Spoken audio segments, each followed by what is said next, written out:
नमस्कार, मैं हूं सत्यपाल और आप देख रहे हैं CWB हिंदी न्यूज। शक संवत 1946 विक्रम संवत 2081 आज कार्तिक मास के शुक्ल पक्ष की पंचमी तिथि और दिन बुधवार है। तदनुसार अंग्रेजी तारीख 6 नवंबर सन 2024। सबसे पहले आज की सुर्खियां। बेरोजगारों के लिए खुशखबरी, हरियाणा में शुरू हुए बेरोजगारी भत्ता के आवेदन, बताएंगे पात्रता और अन्य शर्तें। हरियाणा में नई फैमिली आईडी बनवाने के लिए पहले करना होगा ये कदम, देखिए नई अपडेट। हरियाणा सरकार निराश्रित बच्चों को दे रही है 1850 रुपये महीना पेंशन, इन दस्तावेजों की होगी आवश्यकता। हरियाणा CET परीक्षा का इंतजार कर रहे उम्मीदवारों के लिए अच्छी खबर, इसी हफ्ते अधिसूचना जारी होने की संभावना, बताएंगे फुल अपडेट। हरियाणा सरकार ने JBT अध्यापकों को दिया बड़ा तोहफा, TGT हिंदी पद पर किया पदोन्नत। हरियाणा विधानसभा के शीतकालीन सत्र की डेट फाइनल 13 नवंबर से शुरू होगा। CM सैनी ने सेशन बुलाने के लिए राज्यपाल को लिखा था लेटर। हरियाणा सरकार की बढ़ सकती है मुश्किलें, कैबिनेट गठन को लेकर हाईकोर्ट ने जारी किया नोटिस। हरियाणा शिक्षा बोर्ड के एडमिट कार्ड आज होंगे लाइव, 17 नवंबर को होगी छात्रवृत्ति योजना परीक्षा। हरियाणा में राजनीतिक अकड़ दिखाने वाले इन अधिकारियों पर गिरेगी गाज, जा सकती है नौकरी। हरियाणा विधानसभा चुनाव में मिली अप्रत्याशित हार की वजहें ढूंढेगी कांग्रेस, 8 सदस्यीय कमेटी गठित। हरियाणा में पूर्व विधायक नरेश यादव का निधन, गुरुग्राम के अस्पताल में ली अंतिम सांस। और हरियाणा रोडवेज की बसें प्राइवेट ढाबों पर नहीं रुकेंगी, अनिल विज ने आदेश दिए, बिना नंबर सड़क पर दौड़ रहे वाहन जब्त किए जाएंगे। और बिहार कोकिला के नाम से मशहूर शारदा सिन्हा का निधन, छठ गीतों से मिली थी पहचान, दिल्ली एम्स से मिली अंतिम सांस। और अब खबरें विस्तार से। हरियाणा में हल्की ठंड महसूस हो रही है। मौसम विभाग के अनुसार माने तो नवंबर का महीना भी अक्टूबर की तरह ही गर्म रहने वाला है। सुबह और शाम को ठंड तो वहीं दिन में गर्मी पड़ रही है। अभी हरियाणा वालों को ठंड के लिए अभी और इंतजार करना पड़ सकता है। चौधरी चरण सिंह हरियाणा कृषि विश्वविद्यालय हिसार के कृषि मौसम विज्ञान विभाग के अनुसार आमतौर पर 7 नवंबर तक हरियाणा में मौसम शुष्क बना रहेगा। इस दौरान हल्की गति से हवाएं चलने की भी संभावना है। इन सबके प्रभाव के चलते दिन और रात के तापमान में हल्की गिरावट दर्ज की जा सकती है।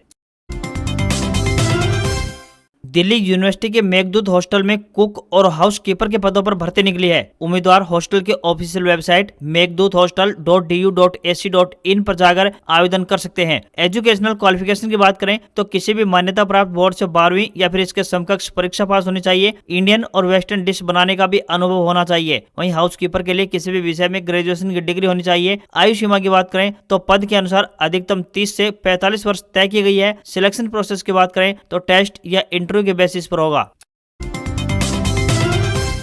हरियाणा विधानसभा का शीतकालीन सत्र 13 नवंबर से शुरू होगा। मंगलवार 5 नवंबर को सचिवालय की तरफ से इसका एक नोटिफिकेशन जारी हो गया है। एक दिन पहले मुख्यमंत्री नायब सिंह सैनी ने सत्र बुलाने को लेकर राज्यपाल को पत्र लिखा था। विधानसभा सचिव की ओर से सभी विधायकों को विधानसभा सत्र की जानकारी दे दी गई है। विधानसभा में कुछ विधेयक भी पारित हो सकते हैं। इसके अलावा विधायक अपने क्षेत्र के एजेंडे भी रखेंगे। विधायकों ने इस पर काम शुरू कर दिया है। इससे पहले आपको बता दें कि 25 अक्टूबर को एक दिवसीय सत्र बुलाया गया था, जिसमें सभी विधायकों को शपथ दिलाई गई थी। इसके अलावा हरियाणा विधानसभा के स्पीकर हरविंदर कल्याण और डिप्टी स्पीकर कृष्ण मिड्डा का भी चयन किया गया था। उधर कांग्रेस अभी तक विधायक दल के नेता का नाम तय नहीं कर पाई है। 13 नवंबर तक कांग्रेस के नाम का ऐलान नहीं किया तो ऐसा पहली बार होगा जब सदन की कार्रवाई बिना नेता प्रतिपक्ष की होगी। हरियाणा विधानसभा चुनाव में अप्रत्याशित हार का सामना करने वाली कांग्रेस पार्टी अब इसके कारणों का पता लगाने में जुट गई है। इस संबंध में एक 8 सदस्यीय कमेटी गठित की गई है। ये कमेटी बीजेपी सरकार के इशारे पर किए गए गलत आचरण और हेराफेरी पर भी मूल्यांकन करेगी। हरियाणा कांग्रेस की ओर से गठित कमेटी का अध्यक्ष करण दलाल को बनाया गया है। करण दलाल पूर्व कैबिनेट मंत्री और हरियाणा प्रशासनिक सुधार आयोग के पहले अध्यक्ष रह चुके हैं। वे पलवल विधानसभा क्षेत्र से ताल्लुक रखते हैं। कमेटी में HPCC के विधिक प्रकोष्ठ के अध्यक्ष KC भाटिया को संयोजक बनाया गया है। साथ ही कमेटी में आफ्ताब अहमद, वीरेंद्र राठौड़, जयवीर सिंह वाल्मीकि, विजय प्रताप सिंह, वरिंदर बुलेसा और मनीषा सांगवान को शामिल किया गया है। ये कमेटी कांग्रेस पार्टी के सभी उम्मीदवारों और अन्य पार्टी नेताओं से बात कर सारी जानकारियां इकट्ठा करेगी। फिर मामले में आगे की कार्रवाई करने के लिए 7 दिन के भीतर HPCC चंडीगढ़ को अपनी रिपोर्ट प्रस्तुत करेगी।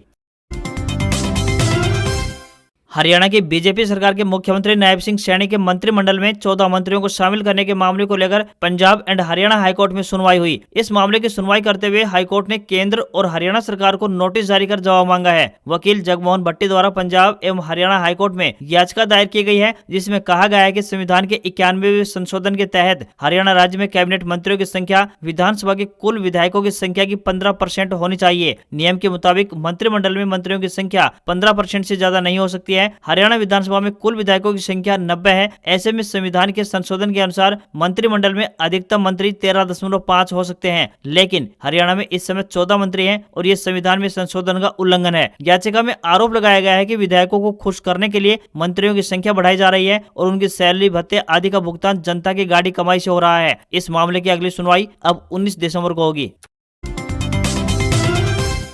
हरियाणा में अब राजनीतिक अकड़ दिखाने वाले अफसरों पर गाज गिर सकती है। ऐसे लोगों को नौकरी से भी हाथ धोना पड़ सकता है। दरअसल प्रदेश के स्वास्थ्य विभाग के डायरेक्टर द्वारा किसी अधिकारी या कर्मचारी द्वारा राजनीतिक दोष दिखाने पर उसके खिलाफ सख्त अनुशासनात्मक कार्रवाई के निर्देश जारी कर दिए गए हैं। डायरेक्टर द्वारा सभी सीएमओ को जारी किए गए पत्र में कहा गया है कि अगर कोई अधिकारी या कर्मचारी अपने काम में लापरवाही करता है और राजनीतिक पहुंच का हवाला देता है तो ऐसे लोगों के खिलाफ कड़ी कार्रवाई अमल में लाई जाएगी। इन्हें नौकरी से भी हाथ धोना पड़ सकता है। उन्होंने कहा कि सभी कर्मचारियों और अधिकारियों को पूरी निष्ठा से काम करना चाहिए। किसी भी प्रकार की लापरवाही को बर्दाश्त नहीं किया जाएगा।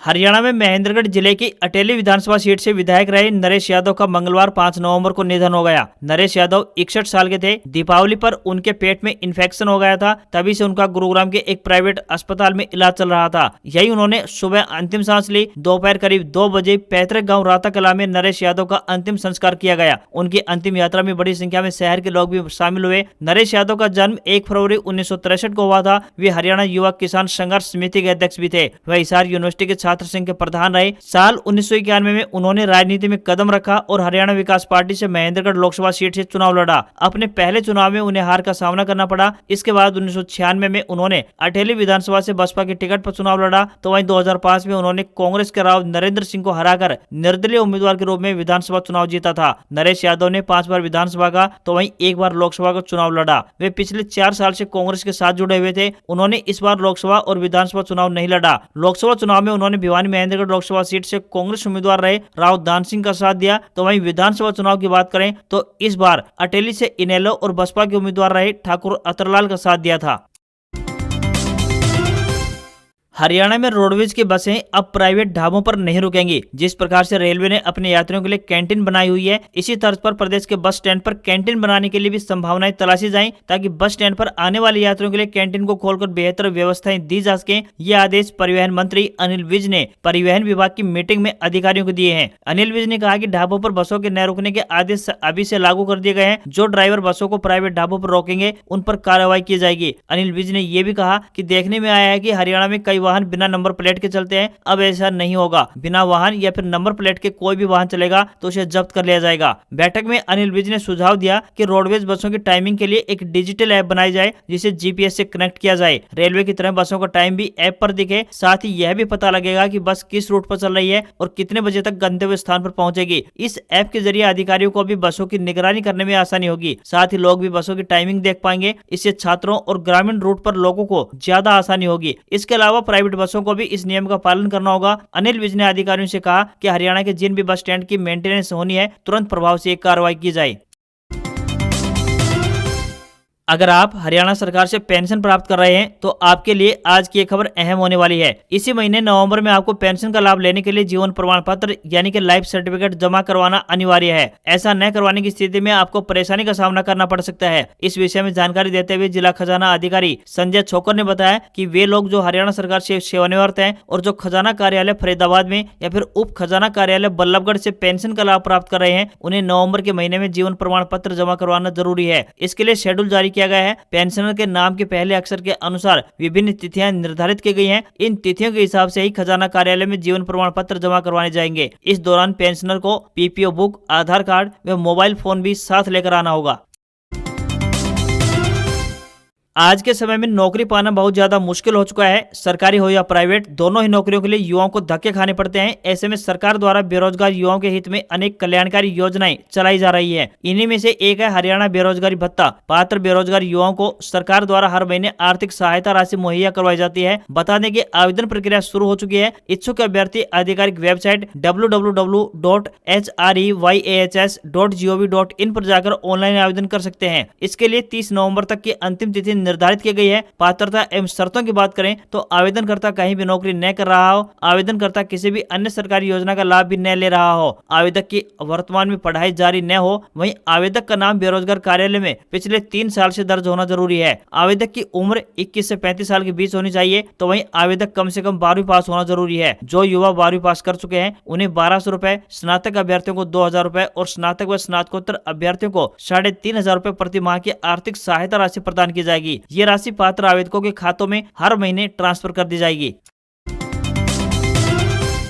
हरियाणा में नया परिवार पहचान पत्र बनाने यानी कि फैमिली आईडी के लिए आधार कार्ड में एड्रेस हरियाणा का होना चाहिए। जन्म प्रमाण पत्र, एसएलसी, वोटर कार्ड और डीएमसी में से किसी भी एक को प्रूफ के तौर पर भी लगाना होगा, तभी नया परिवार पहचान पत्र बन सकेगा। परिवार पहचान पत्र में पूरी जानकारी आधार के जरिए ही उठाई जाती है। इसमें नाम, पता केवल आधार कार्ड वाला ही जुड़ता है। इसलिए नया परिवार पहचान पत्र बनाने से पहले अपने आधार कार्ड में एड्रेस हरियाणा का होना चाहिए। यदि हरियाणा का एड्रेस आधार कार्ड में नहीं है तो वह जानकारी अपडेट नहीं करता है। जिनके आधार कार्ड में एड्रेस दूसरे राज्य का है तो उन्हें आधार कार्ड में एड्रेस बदलवाना होगा। यदि आप किसी दूसरे राज्य में रहते हैं और हरियाणा में जिस जिले में काम करते हैं तथा वहां की सरकारी सेवाओं को लाभ लेना चाहते हैं तो उसके लिए पहले आधार कार्ड में स्थानीय एड्रेस बदलवाना होगा। उसके आधार पर ही आपका परिवार पहचान पत्र यानी PPP बन जाएगा। हरियाणा में निराश्रित बच्चों को हर महीने 1850 रुपए की वित्तीय मदद दी जा रही है। डीसी उत्तम सिंह ने बताया कि जिला में 21 वर्ष तक की आयु का बच्चे को यह सुविधा दी जा रही है। इनमें ऐसे बच्चों को शामिल किया गया है जो अपने माता पिता की सहायता देखभाल से उनकी मृत्यु होने के कारण अपने पिता के घर से पिछले 2 वर्ष की अवधि से अनुपस्थित होने के कारण अथवा माता पिता की लंबी सजा जो कि 1 साल से कम न हो या फिर मानसिक व शारीरिक अक्षमता के कारण वंचित हो जाते हैं और जिनके माता पिता अभिभावक की सभी साधनों से वार्षिक आय 2 लाख रुपए से अधिक नहीं है, वह बच्चा हरियाणा सरकार के सामाजिक न्याय एवं सहकारिता विभाग द्वारा दी जा रही वित्तीय सहायता का लाभ पात्र है। उन्होंने बताया कि उपरोक्त विभाग द्वारा एक परिवार में 2 बच्चों तक 1850 रुपए प्रति बच्चा प्रति माह पेंशन प्रदान की जा रही है। स्कीम का लाभ लेने के लिए इच्छुक प्रार्थी अपने नजदीकी अंत्योदय सरल केंद्र या फिर अटल सेवा केंद्र सहित CSC केंद्र पर आवेदन कर सकते हैं। हरियाणा में ग्रुप सी और ग्रुप डी की सरकारी भर्तियों के लिए संयुक्त पात्रता परीक्षा यानी CET को अनिवार्य किया गया है। अभी तक सिर्फ एक ही CET हुआ है। पिछले 2 से 3 साल से युवा अगले CET के इंतजार में है। इसी बीच सरकारी नौकरी के लिए CET के इंतजार में बैठे करीब 10 लाख से ज्यादा युवाओं के लिए एक राहत भरी खबर आई है। हरियाणा कर्मचारी चयन आयोग यानी HSSC इसी हफ्ते CET के लिए एक अधिसूचना जारी कर सकता है। खबरों के अनुसार माने तो 10 नवम्बर से CET के लिए रजिस्ट्रेशन की प्रक्रिया प्रारंभ हो सकती है। संभावना व्यक्त की जा रही है कि यह परीक्षा दिसंबर के लास्ट तक हो सकती है। इस बार इस परीक्षा को हरियाणा सरकार स्वयं आयोजित करेगी। इससे पहले NTA यानी कि नेशनल टेस्टिंग एजेंसी द्वारा यह परीक्षा आयोजित की जाती थी। CET स्कोर 3 साल के लिए मान्य होगा। अभी तक ग्रुप सी और ग्रुप डी के लिए मात्र एक CET हुआ है। परीक्षा आयोजित नहीं कराए जाने को लेकर अभ्यर्थियों में काफी रोष दिखाई दे रहा है और वे कई बार धरना प्रदर्शन तक कर चुके हैं। मुख्य सचिव विवेक जोशी ने अब कार्यभार संभाल लिया है, इसलिए संभावना है कि आने वाले कुछ दिनों में परीक्षा की तिथि तय हो जाए। हरियाणा सरकार ने JBT अध्यापकों को एक बड़ी खुशखबरी दी है। सरकार की तरफ से 710 JBT एंड CNV को बड़ा तोहफा दिया गया है। बता दें कि 710 JBT एंड CNV को TGT हिंदी के पद पर पदोन्नति प्रदान कर दी है। ये प्रमोशन ऑर्डर विभाग की तरफ से 13 अगस्त 2024 को जारी कर दिए थे, मगर सरकार ने इसे तुरंत प्रभाव से वापस ले लिया था। इन्हें वापस लेने के पीछे प्रशासनिक कारणों का हवाला दिया गया था। अब विभाग द्वारा इन JBT एंड CNV के पुनः पदोन्नति आदेश जारी कर दिए हैं। अच्छी बात यह है कि यह आदेश 13 अगस्त से ही प्रभावी माने जाएंगे। ऐसे में अध्यापकों को सरकार की तरफ से बड़ी खुशखबरी दी गई है।